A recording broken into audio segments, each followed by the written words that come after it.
Yan, magandang gabi po sa atin lahat at happy Sabbath. Para po sa ating pagsisimula, ay tayo po ay magawitan. Atin pong awitin ang My Hope is Built on Nothing Less.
Para po sa ating pagsisimula, atin pong awitin ang Wonderful Words of Life.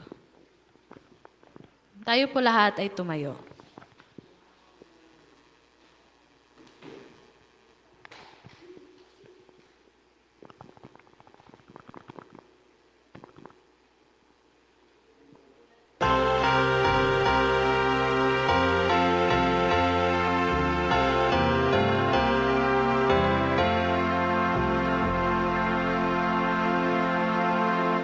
Sing them over again to me.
Dakila at mapagpala naming Diyos, sa oras na ito ng inyo pong banal na Sabat, kami, Panginoon, ay nagpapasalamat na inyo kaming ginagabayan sa buong isang linggo at sa mga oras na ito, narito kami sa bahay-sambahan upang aming kang purihin, Panginoon.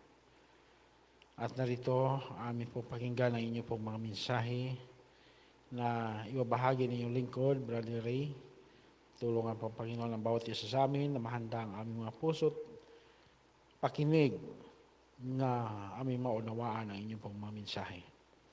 Salamat sa pagdinig ninyo sa aming dalangin, kalakip na pagpatawad ninyo sa aming mga kasalanan. Ito ang aming dalangin sa pangalan ni Jesus. Amen.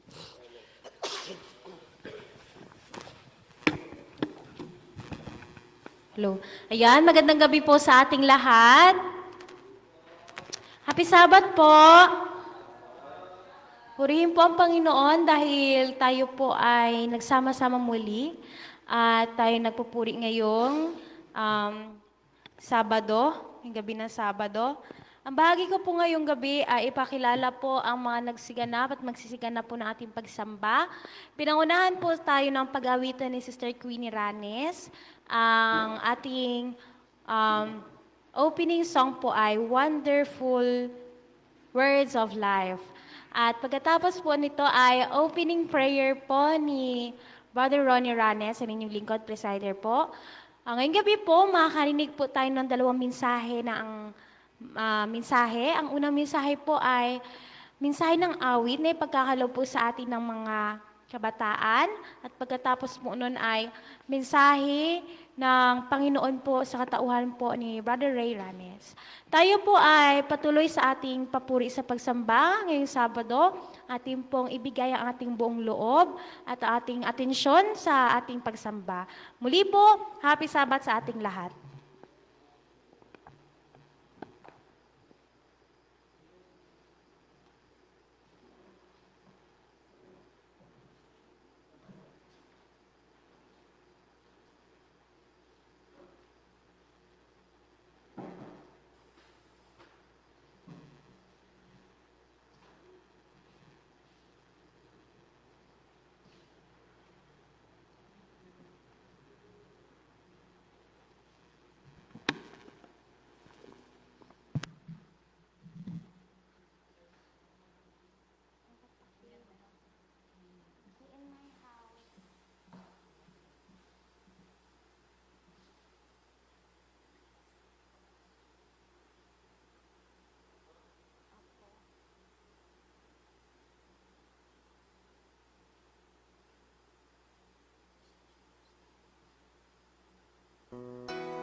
Magandang gabi. Hello. Hello, Mike. Magandang gabi sa ating lahat, mga kapatid, at happy Sabbath. Purihin ang Panginoon sa gabing ito sapagkat tunay nga napagkabuti ang Diyos sa bawat isa. No? Ating naranasan ang mapayapang panahon. Although sa kabilang dako, sa kabilang mga ibayo, sa lugar, ay ating napapanood o naririnig man sa mga balita, napapanood sa anumang mga media, ay nagkaroon ng malaking kaguluhan at nagkaroon ng mga malalaki ang mga matitinding kalamidad. Pero dito sa ating lugar ay purihin ang Panginoon sapagkat tayo pa rin ay masayang may tawag dito, may kapanahunan pa na tayo'y nakakarating sa bahay-sambahan. No? Sa ibang bansa, mga kapatid, akin pong napapanood ang nangyari sa ating mga kapatid, yung mga Sabbath keeper doon, ay talagang napagkahigpit na ang kanilang kalagayan. Hindi na po sila malaya nga makapagdala ng Biblia. Hindi na po sila malaya na makapagsalita. Kahit walang dalang Biblia na naglalakad, pero kung sila'y narinig nga nagsasalita tungkol sa nilalaman ng Biblia, nang dahil nga naroon na rin sa isipan ang ilan sa mga bersikulong ito, ay pag naririnig, agad-agad ay hinuhuli. No? Kaya ganoon na rin katindi, mga kapatid, ang nangyayari sa ibang bansa, yung mga mananampalataya nga mayroon na pong tawag dito'y kuan sila, pagpigil nga nangyaring mga pinipigilan na ang mga mangangaral. Kasi ang sinasabi ay ito ang nakapagpapagulo doon sa kanilang bansa, ang maraming nangangaral nga dala-dala ang kanilang mga aklat. So sa atin po ditong lugar, mga kapatid, sa atin dito sa bansang Pilipinas ay may kalayaan tayo. Ano lamang ang pigil sa isang lingkod o sa isang bayan ng Diyos nga siya ay hindi nagiging malaya, nga siya ay walang kalayaang pumarito sa simbahan? Ano lang kaya, mga kapatid, sa inyong isipan, ano ang mayroon dito na bakit ang isang tao ay gustong pumarito sa simbahan pero siya ay hindi makaparirito? Ano, mga kapatid? Yung taong masigasig ng kanyang pananampalataya, yung isang mananampalataya nga ang kanya talagang isipan ay nakaukit sa kanyang isipan yung lagi niyang mapapakinggan ang salita ng Panginoon. Yun ang kanyang hilig o gusto. Kaya siya ay gustong paririto sa bahay-sambahan. Pero, mayroong mga kadahilanan nga ito siya ay nahahadlangan. Sa palagay niyo mga kapatid, ano yon? Si karamdaman. Gaano man kasigla ang isang mananampalataya, ang isang tao na masasabi nating nasa kanyang puso ang gustong malapit sa Diyos sa pamamagitan ng kanyang dedikasyon sa pagsamba, pero dahil sa karamdaman, ito ang magiging hadlang. At bakit po mga kapatid, ito po ang atin pong topic nga ating pag-uusapan sapagkat kami ay doon po nagsasabat sa pagamutan kasama ng aking may bahay. Pero akin pong natutunan mga kapatid ang mga bagay na ito.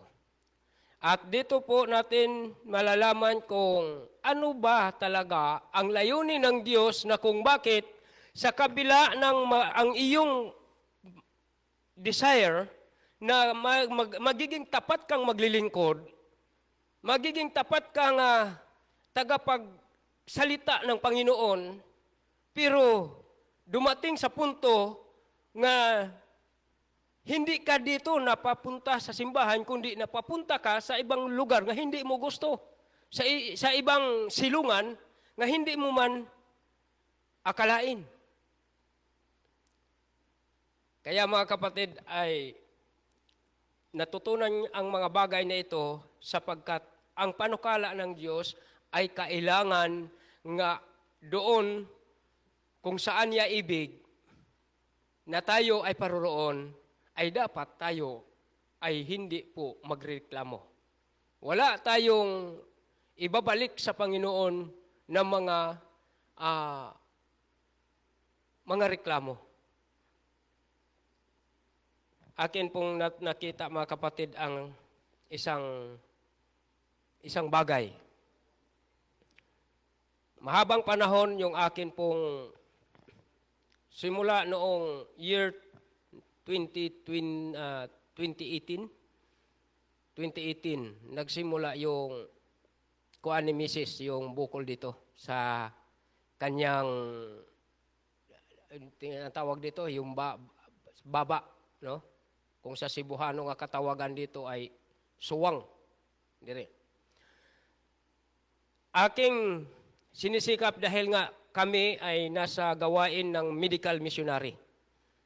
Kahit saan kami naparoroon nga lugar upang maglilingkod sa Panginoon at maipangaral ang kanyang salita sa pamamagitan ng paraan ng panggagamot. Pero habang nagagamot at naglilingkod kami sa iba mga kapatid,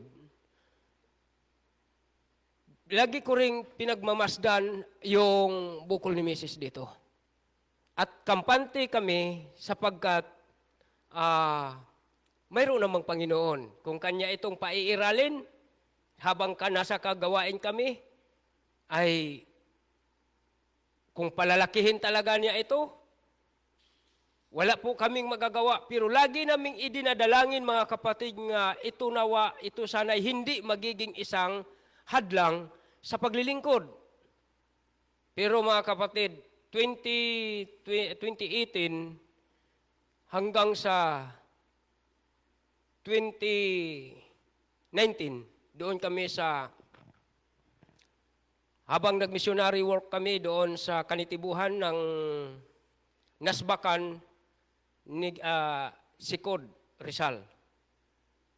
Habang tumagal kami doon ng 7 buwan ng amin pong pagmimisyonary sa kabundukan ng mga Palawan, napansin ko nga lumalaki.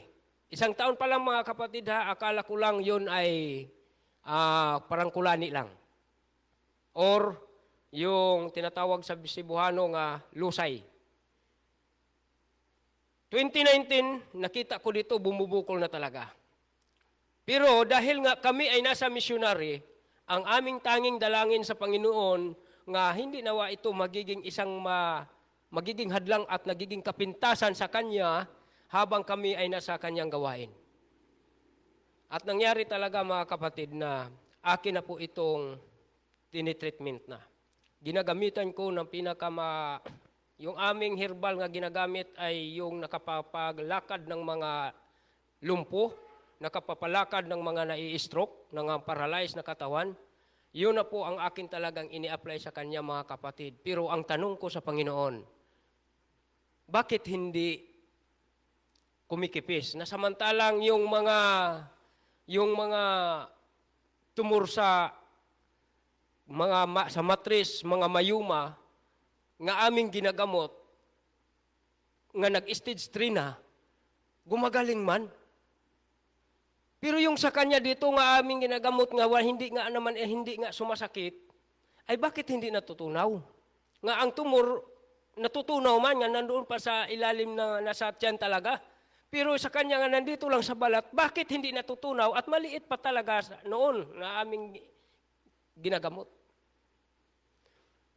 Pero hindi pwedeng sumbatan ang Diyos mga kapatid. Sa amin ay kung ano ang kanyang kalooban, kalooban niya. Pero nangyari talaga nga noong doon na kami sa Panggangan, itong doon na kami. Nagsimula na ang balakid ng aking kalagayan mga kapatid dahil sumusumbat na sa akin yung mga kapatid ng asawa ko. Na bakit ko pinabayaan ang kanilang kapatid nga mayroon na ditong bukol.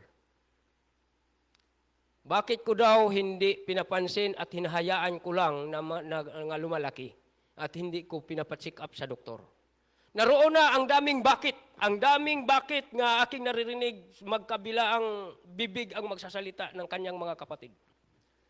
Pero ako ay na-pressure. Na-pressure ako mga kapatid at wala akong isa mang masusumbungan dahil nga wala akong kapatid nga naroroon nga pwede ko ring ma-share kung ano yung aking nararamdaman. Hindi ako makapagsagot sa kanila kasi lugar nga sa kanilang lugar yon at ako lamang ang nag-iisa. So, mabuti na lang din kay mayroong mga kapatid na doon sa Panggangan nga nagiging malapit din sa akin dahil nga sila ang nagiging ninong at ninang namin sa kasal. Doon ko sinasabi ang lahat na akin pong yung sakit ng aking damdamin nga lagi kong naririnig ang sumbat dahil lang dito sa bukol ng aking may bahay. At nangyari talaga mga kapatid na para na nila kung maari lang sigurong magawa nila nga ipaghihiwalay na kami ng aking asawa. Kung pwede lang siguro nilang, o kung may kapangyarihan lang siguro silang, kung sila lang siguro yung humahawak sa batas ng tawag dito'y annulment. Pinaanal na nila yung aming visa ng aming ang aming marriage license. Ganon katindi ang aking naranasan habang naglilingkod mga kapatid doon sa lugar na yun. Pero sabi ko, Panginoon, nariyan ka. Alam kong hindi din naman ninyo ako pababayaan. Ang akin namang may bahay, hindi rin naman siya magsasalita. Hindi rin naman siya parang nagkaroon din siya ng kalituhan. Kung sino ba ang kanyang papanigan. Kasi ako ang nagiging kasama niya sa buhay. At kami naninirahan nga naroon din malapit ang kanyang mga kapatid sa kanya at mahal na mahal siya. So hindi niya pwedeng sumbatan ang kanyang mga kapatid na nagiging ganyan siya. Ayaw din niyang makakasakit siya ng damdamin sa kanyang mga kapatid. Pero ito mga kapatid ko, nagpasya ako, sabi ko, Panginoon, wala talaga kaming pira nga i-desisyon ko ito nga pauoperahan.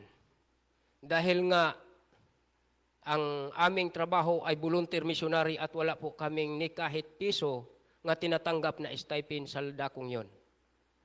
Kundi bukal sa puso nga paglilingkod at nabubuhay kami sa amin lang pong personal na pinagkakakitaan at pinaghati-hati namin yung panahon, ang oras doon sa paggawa sa gawain ng Panginoon at sa church improvement, yung development, yung pagpanday sa simbahan dahil hindi pa tapos.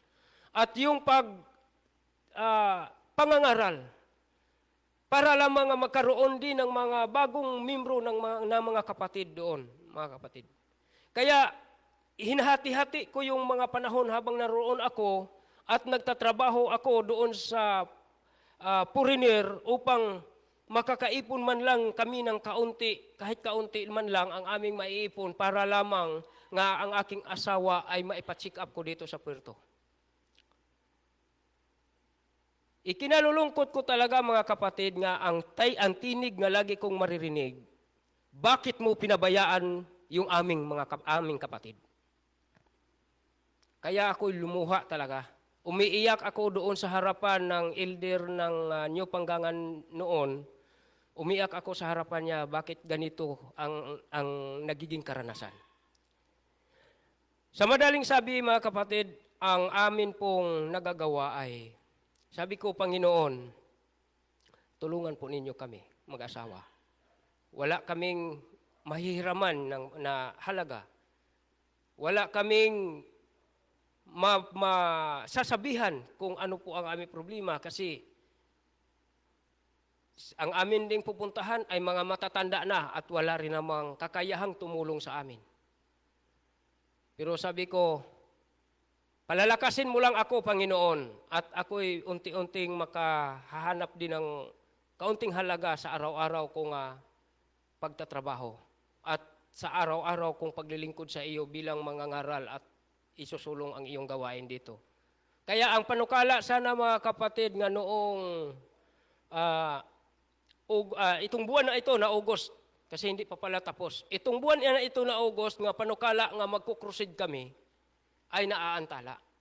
Hindi talaga natuloy kasi yung aming ground preparation nga mula ng May, June, July, yung 3 buwan na sana ang ilalaan naming mag-asawa nga mag-ground preparation na kami doon. At pagka itong buwan na August, ay ito na ang crusade. Kaya narinig ninyo noong una nga nung dito ako ay isinasama nga sa dalangin nga mayroong gawain. Pero mga kapatid, hindi ko po tinatanong ang Panginoon na kung bakit kanyang ipinaparanas sa amin na ito, ng karanasan. Dahil nga, nahihirapan akong mag-a-adjust doon sa kanyang mga kapatid kasi ang kanyang mga kapatid, Adventist din naman, mga binyagan din naman. Kaya nga lang, hindi naman sila nagsisimba. Sisimba lang kapag magdadalo lang ng simbahan kapag mayroong tawag dito, yung halimbawa magkukrusade, may fellowship, bago lang makikita sa simbahan. Pero pag wala na doon nga mga kapwa kabataan o yung mga kapatid, at kami-kami na lang doon ang magsasamba, hindi na talaga nagpapakita doon mga kapatid sa simbahan. At ang nakakalungkot pa, kumakain na ng kung ano-anong mga kinakain nga hindi na nagiging kilalang Adventista. So, ayun ang nangyari. Tumatakbo ang panahon. Hanggang sa ako ay kanila na talagang iminamaliit dahil nga wala akong kakayanang maipagamot ang kanilang kapatid. Nagsisi sila, kung bagay magmi-meeting silang magkakapatid, maliban sa aking biyanan talaga ay napakabait naman at wala namang akong nasasabi. Pero yung mga kapatid ni Mrs. ay nagmi-meeting sila nga ipamukha nila sa akin na kanilang ipapagamot ang kanilang kapatid na maghati-hati na lang daw sila at ito'y kanilang ipinagkukwento na doon sa lugar. Sa tingin niyo mga kapatid kaya kung ito ang inyong maririnig nga nag-iisa ka lang sa isang lugar, pagkatapos ay yun ang maririnig mo na kanilang ipapagamot ang kanilang kapatid dahil ang ako nga asawa ng kanilang kapatid ay mapabaya. Mapabaya. Iiyak ako mga kapatid na humihingi sa Panginoon, hating gabi. Dahil ayaw ko rin naman nga makaganti ako sa kanila ng salita na magiging dahilan ng lalong kaguluhan. At hanggang sa iminamaliit na talaga nila ako ng husto dahil nga wala akong kakayahan. Hinihingi ko lang sa Panginoon kung ano ang kanyang plano. Nagtitiyaga ako kahit may sakit at karamdaman ang aking naranasan mga kapatid dahil nga sa lagi ko parang laging bumabagting, tumataginting sa aking tainga ang mga salitang iyon. Ang mga salitang iyon ay kahit mayroon akong karamdaman nga minsan nga nawalaan ako ng malay doon sa aking trabaho, hindi alam ni Mrs. yun. Dahil mayroon din naman akong nararamdaman nga hindi ko isinasabi at wala akong masasabihan nga mayroon akong karamdaman na ito'y dahilan din ng manghihina ang katawan ko at hanggang sa kung hindi ko na kaya, sasandal na lang ako sa puno at doon ko i-relax at magpahinga ako. Minsan nawawalaan na ako ng animo o yung malay. Mabalik na lang ang akin pong malay mga kapatid na doon pa rin ako sa puno nakasandal. Hindi alam ni Mrs. nga ganun ang aking karanasan dahil nga ayaw ko rin namang ma-pressure siya. Trabaho ako, mangangaral ako, maggawa ako sa simbahan dahil hindi pa tapos talaga at pag mag-ulan na o ulanan kaming magsimba, yun ang gawain. Yun ang gawain. Pero alam niyo mga kapatid, ang Diyos hindi po naman siya kami pinabayaan. Noong nagsabi na ako nga ang aking kaunting naipon na pira ay 15,000. Sabi ko, papuerto na tayo. Pa-check up ka na. At kung ano man ang mangyari, ituloy-tuloy na natin kung ano po ang ang paraan ng Panginoon. Tuduhiling ako sa Panginoon mga kapatid. Ang testimony ito po ang nagbigay ng kalakasan sa akin. At habang tuloy-tuloy po ang salita ng aking dala dahil walang-wala na rin talaga kami, ang salita na dala ko. Panginoon, ikaw ang nagsasabi. Humingi ka at ikay pagbigyan. Kumato ka at ikay pagbubuksan. Humanap ka at ikay makakasumpong. Ito ang aking dala-dala mga kapatid habang kami ay wala na pong hinahawakan nga halaga upang makapagbili kami ng pagkain o sa aming mga pamasahe habang kami nagsisikap nga maoperahan lang si Mrs. At sa tulong ng Panginoon, ang ideya, ang paraan niya kanyang sinasabi, humingi ka sa mga kapatid. Kaya yun po ang aking ginagawa, nagsolicit sa bawat iglesia. At sa tulong ng Panginoon mga kapatid, at sa tulong din naman ng mga kapatid na sila pinagpala ng Panginoon, sa tulong ng lahat ng mga mayroong puso nga mahabagin, nag-success po ang amin pong nilalakad.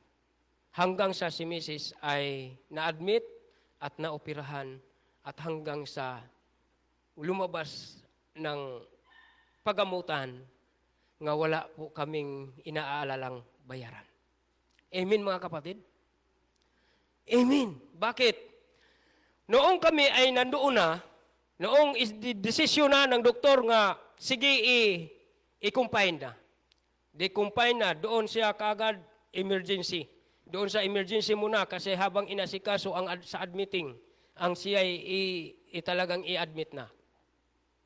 Doon sa aming tabi mga kapatid, na doon sa tabi ni Mrs. na sa kanyang kama, may katabi din nga na doon ang bata nga nag-aapoy sa lagnat. Nandoon ang nanay nakakalong na umiiyak na nagkalong sa kanyang anak at tinitingnan ang mukha ng kanyang anak na matinding pamumula at matinding taas ang lagnat, mainit talaga. Pagkatapos ay minsan pang pupuntahan ng nurse. At gusto niya nga ang nurse ayaw umalis sa kanila dahil ang kanyang anak ay talagang umiiyak na ng umiiyak hanggang sa ito'y kinakabitan na ng oxygen. Dahil nga, hindi na kayanin ng bata ang siguro hirap na siya sa kanyang nararamdaman. Kaya kinabitan ng oxygen. Habang ako'y nagmamasid, hindi ako lumapit hanggat na naroon pa ang nurse. Noong pag-alis ng nurse, nag-a-assist doon sa kanila, nga nagkabit ng oxygen, nag-try ako nga, kasi makadikit man lang din halos yung kuan, may pagitan lang dyan, nga doon dito ako nakaupo, pagitan lang, at malapit lang din sa akin kung kausapin ko ang nanay, nga nakakalong sa kanyang anak, nga hindi na maintindihan siguro sa sobrang pangangalay na, kaya siya'y umiyak na lang. Sa sobrang habag ng doon sa kanyang anak, hindi na maintindihan kung ano ang ano ang mayroon sa kanyang damdamin, mga kapatid. Basta ang nakita ko, siya ay umiyak na lang. Habang tumitingin siya sa kanyang anak nga nakakabit na ang oxygen. Sabi ko, Sister, ano po ang nangyari sa anak niyo? Sabi niya, nilalagnat po. Sabi ko, galing sa inyong bahay, siya ba ay nilalagnat? Sabi niya, opo. At hindi na po kumakain, hindi na po nagdididi sa akin. Ngayon, kaya yun ang dahilan dinala na lang po, ako na lang po dito sa hospital. Sabi ko, saan po ang iyong mister? Sabi niya, nandun po sa bahay, nagbantay din po sa aming mga anak. Siya lang nag-iisa doon, mga kapatid, nga naroon na nga kuwan sa kanyang sanggol. No? Masiguro nasa mga 8 buwan pataas ang edad ng kanyang anak. At habang sabi ko sa kanya, pwede ko bang mahipo iyong anak? Sabi niya, ano po kayo, sir? Sabi ko, ang tanong ko lang sa iyo, pwede ko bang mahipo yung iyong anak? Yung kanyang noo. Sabi niya, sige po, sir. Noong hindi po kumakapatid, napagkainit talaga iyong dito at ang kanyang ginagawa yung nagbasa siya ng kanyang maliit na tawil at inilagay dito dinadampulay. Sabi ko, mabuti ang iyong ginagawa pero parang hindi nakakayanin ng bata ang kanyang siguro yung sobrang init sa loob niya. Kaya sabi ko, okay lang ba sa iyo sis na kasi si Mrs. noon, na habang siya dito din sa kanyang kama, sa kanyang higaan, ay wala pang inilagay na swero. Hindi pa siya tinutusukan. Kaya wala pang problema. Sabi ko kay Mrs., sabi ko, humarap ka dito at samahan mo ako nga ating ipanalangin. Kasi matindi na talagang parang ang bata, nag-alingasa na ang bata yung di na mapapalagay kahit nasa kanlungan ng kanyang ina.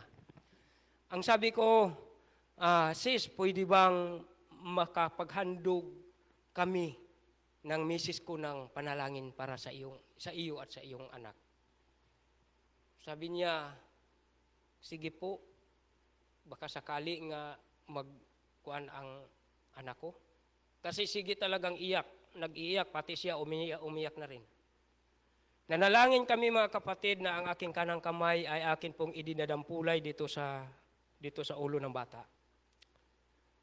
At sabi ko, pananampalatayanan mo lang, Mrs., na ang iyong anak ay gumaling. Nanalangin kami mga kapatid. Noong hapon na yon kasi alas 12 siya na-confine si Mrs. at mga alas 4 siguro o alas 5 ng hapon. Yun ang nangyari ngayon ang aming na-encounter sa kalagayan nila. Nang akin pong dinadampulayan mga kapatid at nang akin pong ipinapanalangin ang bata, pagkatapos ng aming panalangin, natigil ang iyak ng bata. Maya-maya, yung oxygen nga nakakabit dito, gustong kukunin ng bata, aalisin. Gusto niyang aalisin. Pero dahil nga nandoon ang nanay, ibabalik din sa nanay. Pero ang bata, mag-iiyak na siya kapag mayroong nakapasok dito. Pero alam niyo mga kapatid, sa madaling sabi, ang resulta, wala pang kalahating oras nga nangyari simula ng aming ipinapanalangin ang bata. Yung bata ay tumatawa na, nakipaglaro na sa kanyang ina. Pag-check ng nurse doon sa lagnat ng bata, noong, yung anong tawag noon, yung thermometer, yung ilalagay at saka yung parang baril nga dito, nag-36.6. Totaling nawala ang lagnat mga kapatid. At ang sabi ng nanay, sabi niya, "Sir, salamat talaga. Dahil naalis at nawala ang lagnat ng anak ko." At sila'y dinesisyonan ng nurse nga sila'y ilipat muna kasi okay naman ang kalagayan ng bata, inilipat na sila, tiniwalay doon sa pwedeng kakabitan ng oxygen at doon sila inilagay sa kabilang side naman. Pero makikita pa rin namin. Pero alam nyo ang bata mga kapatid, matindi ng tawa at matindi ng paglalaro, ni kahit iyak ay wala nang maririnig. Ang punto dito nga dais kong dalhin sa inyo bago ako uupo. Gaano ba tayo magiging mabisa ang ating pagkatao bilang isang tagapagdala ng mabuting balita sa larangan ng paglilingkod mga kapatid? Hindi man natin pwedeng itataas ang ating sarili sa anumang mga gawaing mabuti, pero pwede nating itataas ang ating mga sarili sa kalooban ng Panginoon nga ikaw ay gawing instrumento sa kagalingan ng ibang mga mayroong karamdaman. Habang nagmasid ako sa ibang may mga karamdaman mga kapatid, gusto kong mag-approach na ako ay lalapit sa kanila upang sila'y ipapanalangin. Sila'y aaliwin. Yung kabila, lalo na yung aming kalapit na kwarto ay sa kabila lang ay maraming umiiyak dahil sunod-sunod ang patay. Pero ako mga kapatid ay nagpipigil lang din naman kasi ako man ay mayroong pasyente. Pero kami ni Mrs. ay turong panalangin sa kalagayan namin nga kailangan muna siyang gumaling para ang aming mga paglilingkod ay magiging mabisa para sa iba. Sa gabing ito ang aking tanging dalangin. Nga ang atin pong pagiging isang instrumento, mga kapatid, kahit saan tayo dadalhin ng Panginoon, saang larangan nga gawain ang ipagawa sa atin ng Panginoon, kailangan lamang na tayo ay magiging isang mabisa nga kasangkapan nga dadalhin ng Panginoon para sa iba. Ang punto nga aking iiwan sa ating mga isipan mga kapatid, ipapasakop natin sa Panginoon ang ating sarili nang magkagayon. Ikaw at ako'y isa nga magiging epektibo, nga maghahandil at humahawak, magbibitbit sa gawain ng Panginoon bago magtapos ang sanglibutan. Ito ang aking dalangin.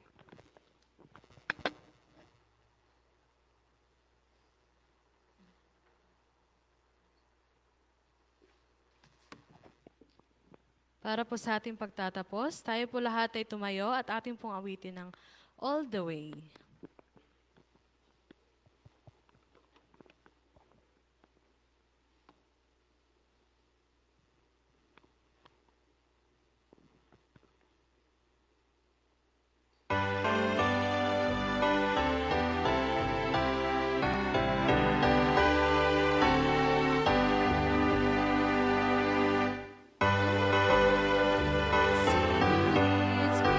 What a love to us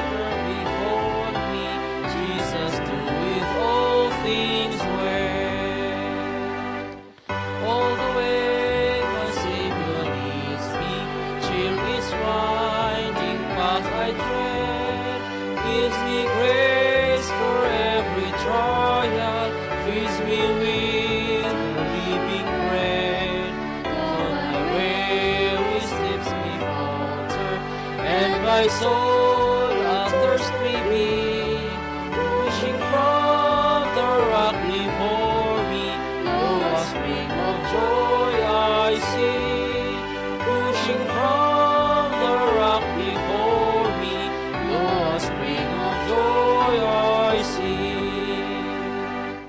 All the way my Savior leads me, all the fullness of His love, perfect rest to me is promised in my Father's house above. When I wake to life immortal, wing my flight to crimson day. This my song through endless ages. Jesus, let me alter away.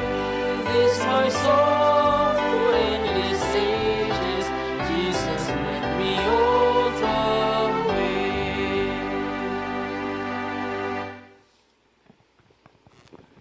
Amin pong ikinagagalak, Panginoon, ang inyong mga salita. Salamat sa katatagan at pananampalataya ang inyong ibinibigay sa bawat isa. Mangyari nga ito ay magagamit namin sa ikatitibay at ikakalakas ng aming pananampalataya bilang ang bawat isa o Diyos ay inyong gagamitin bilang isang mabisang instrumento sa inyong banal na gawain. Mangyari nawa na sa gabing ito ang inyong bayan, ang bawat kapatid ay uuwi sa bawat tahanan. Kupkupin kami sa pamamagitan ng inyong biyaya, ingatan kami sa pamamagitan ng inyong bisig, at kami muling babalik sa araw ng bukas sa dakong ito ng sambahan upang purihin ka at luwalhatiin